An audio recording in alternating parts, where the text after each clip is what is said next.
আপোনালোকে নিশ্চয় জানে যোৱা 18 তাৰিখ বাংলাদেশত আমাৰ হিন্দু ভাই দীপু চন্দ্ৰ দাস আধামাৰা কৰি গাছত লটকাই বাংলাদেশী মৌলবাদী জেহাদী ইউনুস সরকারের নেতৃত্বত মৌলবাদী আমার দীপু দাসক আধামারা করে গাছত লটকাই জ্বলাই যি হত্যা করিলে তার প্রতিবাদত আজি আমি ইউনুস সরকারের পুতলা দাহ করে আজি প্রতিবাদ সাব্যস্ত করেছো।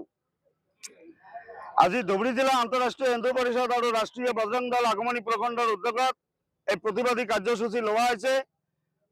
আপোনালোকে জানে যে যোৱা 18 তাৰিখ দীপু দাসক যি হত্যা কৰিছে, চাওক আপোনালোকে ইমান দুখ লগা কথা, মাত্ৰ 1 বছৰীয়া কি 1.5 বছৰীয়া শিশু পিতৃ হাৰা হৈছে। আমাক দুখ লাগে, এনেকুৱা বৰ ঘটনা কৰি বেয়া ঘটনা কৰিছে।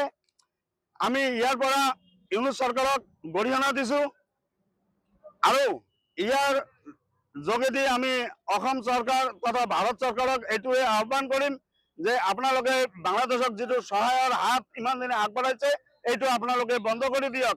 আৰু বাংলাদেশ চৰকাৰে বাংলাদেশী মৌলবাদীয়ে এইটো ভাবিছে যে আমি এনেকৈ ভাৰতক টুকুৰা হিন্দুক মাৰি ভাৰতক টুকুৰা কৰিম আৰু 7 সিস্টাৰ দখল কৰিম, এইটো যাতে তেওঁলোকে কেতিয়াও নাভাবে। কাৰণ ভাৰতবৰ্ষত ডক্টৰ প্ৰবীণ ভাই তগৰীয়াৰ নেতৃত্বত আন্তঃৰাষ্ট্ৰীয় হিন্দু পৰিষদ আৰু ৰাষ্ট্ৰীয় বজৰং দল আছে। এওঁলোকৰ মৌলবাদীসকলৰ যোগ্য উত্তৰ দিয়াৰ কাৰণে ৰাষ্ট্ৰীয় বজৰং দল ভাৰতবৰ্ষত আছে।